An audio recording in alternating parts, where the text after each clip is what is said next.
घर फिरले की घराचे वासेही फिरतात अशी एक म्हण आहे. आणि आत्ताच ही म्हण आठवायचं कारण म्हणजे नीट पेपर फुटी प्रकरणात शिवराज मोटेगावकरला अटक झाल्यानंतर आता RCC क्लासेसचं काय होणार असा प्रश्न विचारला जातोय. आणि याच प्रश्नाचं उत्तर जाणून घेण्याचा आज आपण या व्हिडिओच्या माध्यमातून प्रयत्न करणार आहोत. नमस्कार, मी विनोद तळेकर. NDTV मराठीच्या डिजिटल प्लॅटफॉर्मवर तुमचं स्वागत आहे.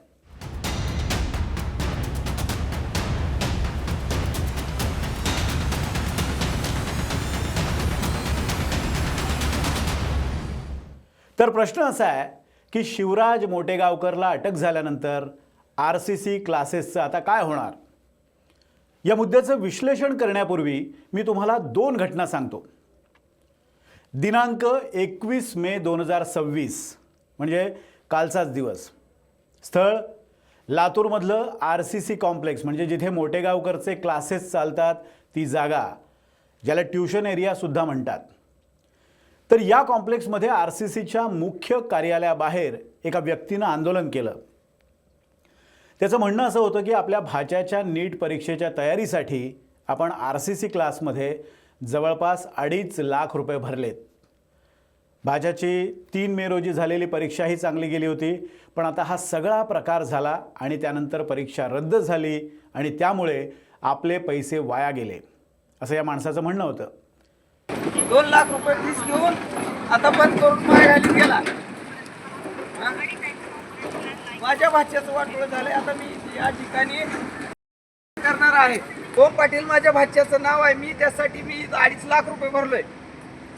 आता हे अद्याप बंद पडल्यावर कुठं जायचं? बोगस डॉक्टर तयार करण्याची कंपनी आहे. त्यांनी ॲडमिशन करून घेतलं आणि आता ह्याची कंपनी बंद पडल्यावर कुठं जायचं? दरवर्षी हे असंच फसवेगिरी करून नेटमध्ये सगळ्यात जास्त माझा रिझल्ट जास्त लागतो म्हणणारा हरामखोर आहे. अतिशय शिवराळ भाषेत या माणसानं आपल्या भावना व्यक्त केल्या. म्हणजे त्याला दोष देण्यात अर्थ नाही, कारण त्याची ती भावना होती. ही एक घटना आहे. आणि आता याच कॉम्प्लेक्समधली आणखी एक घटना सांगतो.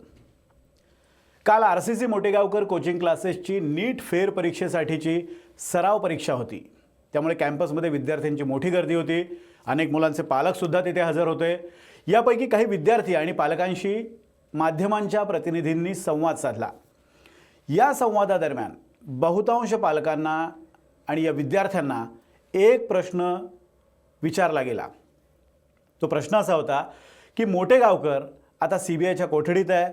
त्यानं पेपर फोडलेला आहे. त्याच्यावर जरी तो आरोप असला आणि तो अजून सिद्ध झालेला नसला तरी कदाचित त्याला शिक्षा होऊ शकते, तरीसुद्धा तुमचा त्याच्यावर विश्वास आहे का? या प्रश्नावर बहुतांश विद्यार्थी आणि पालकांचं म्हणणं होतं, हो, मोटेगावकर क्लासेसवर आमचा अजूनही विश्वास आहे. त्यांनी जी तयारी करून घेतली आहे त्यामुळे आमची मुलं परीक्षा नक्कीच क्रॅक करतील असं पालकांचं म्हणणं होतं. विद्यार्थी असं म्हणाले की सगळं सुरळीत सुरू आहे, जरी मोटेगावकरांना अटक झाली असली तरीसुद्धा. या दोन खरं तर परस्पर विरोधी घटना आहेत आणि याच घटनांच्या माध्यमातून आज आपण RCC कोचिंग क्लासेसचं भवितव्य काय हे जाणून घेण्याचा प्रयत्न करूयात. आधीच्या माझ्या 1-2 व्हिडिओमध्ये मी मोटेगावकरची कार्यपद्धती कशी होती किंवा त्याचं मार्केटिंग स्किल कसं होतं, त्याची व्यवसाय करण्याची कशा पद्धतीनं ईर्षा होती याबाबतची सविस्तर माहिती दिली आणि इथे ती आता पुन्हा मी रिपीट करत नाही आहे. पण 1999 पासून मोटेगावकर या क्लासेसच्या व्यवसायात आहे. गेल्या 26 ते 27 वर्षात त्यानं साधारण 28 जिल्ह्यांमध्ये RCC मोटेगावकर कोचिंग क्लासेसचं जाळं उभारलं आहे. मोटेगावकरचं हे साम्राज्य जरी एकट्या मोटेगावकरच्या नावावर दिसत असलं तरी त्याची उभारणी मात्र त्यानं व्यावसायिक स्तरावर केली आहे. क्लासेस सुरू करताना त्यासाठी तज्ज्ञ आणि अनुभवी शिक्षकांच्या नेमणुका करणं, मोक्याच्या ठिकाणी क्लासेससाठी जागा खरेदी करणं, नॉन टीचिंग स्टाफ नेमणं, प्रत्येक ठिकाणी बॅचचं व्यवस्थित नियोजन व्हावं यासाठी त्या ठिकाणी व्यवस्थापकीय कर्मचारी नेमणं, हे सगळं मोटेगावकरनं अतिशय व्यावसायिक पद्धतीनं केलं आहे. त्यामुळे लगेचच ही सिस्टीम कोलमडून पडणार नाही. आणि काल ज्या अर्थी विविध ठिकाणी RCC क्लासेसनं जसं सराव परीक्षांचं नियोजन केलं होतं ते पाहता या म्हणण्याला आधारसुद्धा आहे. आता दुसरा मुद्दा थोडासा व्यापक आहे. तो असा की मुळात हे क्लासेस का उभे राहिलेत. म्हणजे फक्त मोटेगावकरच नाही तर तमाम शहरांमधले जे विविध क्लासेस आहेत, हे career so called career academies आहेत, त्या का उभ्या राहिल्यात? तर गरज म्हणून हे क्लासेस उभे राहिलेत. म्हणजे पूर्वी काय व्हायचं की 12वीच्या निकालावर मेडिकलला प्रवेश मिळायचा, मेडिकल किंवा इंजिनिअरिंगला, म्हणजे गुणवत्ता यादीच्या आधारे हे प्रवेश दिले जात असत. ज्यांना चांगले मार्क्स त्यांना मेडिकल, थोडे कमी इंजिनिअरिंग, बाकी मग सगळे इतरत्र. पण त्यात पारदर्शकता नसल्यानं 2004 सालापासून केंद्रीय पातळीवर मेडिकल प्रवेशासाठी AIPMT म्हणजे all India pre medical test आणि राज्यांसाठी CET म्हणजे कॉमन एंट्रन्स टेस्ट अशा परीक्षा घेतल्या जाऊ लागल्या. पण त्यातही घोटाळ्याचे आरोप होऊ लागले. मग 2017 साली NTA म्हणजेच नॅशनल टेस्टिंग एजन्सीची स्थापना केंद्र सरकारनं केली. सध्या याच NTA मार्फत नीट आणि JEE सारख्या महत्त्वाच्या परीक्षा घेतल्या जातात. आणि इथेच खरी गोम आहे. म्हणजे 2004 सालापासून CET आणि 2017 पासून NTA परीक्षा घेतल्या जाऊ लागल्या. या परीक्षेसाठीचा अभ्यासक्रम वेगळा नसतो, तर 12वीच्या नियमित अभ्यासक्रमातलेच प्रश्न त्यात असतात. पण या दोन्ही परीक्षांची स्वतंत्रपणे तयारी महाविद्यालयांमध्ये करून घेतली जात नाही. मी काय म्हणतोय पुन्हा लक्षात घ्या.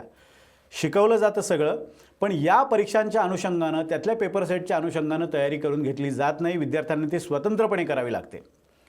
काही अपवाद आहेत, म्हणजे लातूरचं शाहू कॉलेज असेल किंवा अहमदपूरचं महात्मा गांधी कॉलेज असेल, अगदी हाताच्या बोटावर मोजता येतील अशा कॉलेजेसचा अपवाद आहे. या कॉलेजेसमध्ये NTAची नीट तयारी विद्यार्थ्यांकडून करून घेतली जाते. पण राज्यातल्या जवळपास 90%पेक्षा, मी म्हणेन 95%पेक्षा जास्त महाविद्यालयात नीट किंवा JEE परीक्षांची तयारीच करून घेतली जात नाही. आणि हीच गरज ओळखून ही कोचिंग क्लासेसची यंत्रणा उभी राहिली आहे. आज लातूर असेल, नांदेड असेल, नाशिक असेल, नागपूर असेल किंवा पुण्यासारख्या शहरात या कोचिंग क्लासेसचं जणू पेवच फुटलं आहे. या माध्यमातून एक राज्यभरात मोठी इंडस्ट्री उभी राहिली आहे. विविध क्लासेसचे बडे ब्रँड्स तयार झालेत. त्यांची काही नावं मी आता घेत नाहीत, पण एकेका क्लासेसचा वर्षाचा टर्नओव्हर 100 कोटींच्या आसपासचा आहे. म्हणजे मोठेगावकर क्लासेसचा तर 100 कोटीचा आहेच, ही बाब समोर आली आहे. त्यात या सगळ्या क्लासेसच्या माध्यमातून कोट्यवधींच्या जाहिराती दिल्या जातात. त्यामुळे जाहिरात क्षेत्राची धन झाली आहे. एक संपूर्ण इकोसिस्टीम या सगळ्या भोवती फिरत असते.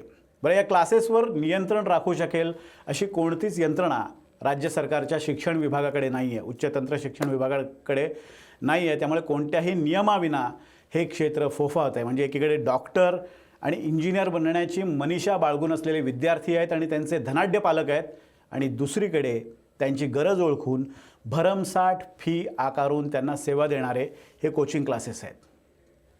थोडक्यात काय, तर अर्थशास्त्राच्या नियमाप्रमाणे मागणीसुद्धा बेसुमार आहे आणि पुरवठासुद्धा तगडा आहे. त्यामुळे आज मोठेगावकर किंवा इतर कुठल्याही कोचिंग क्लासच्या चालकाला अटक जरी झाली तरी ही व्यवस्था अजिबात बदलणार नाही.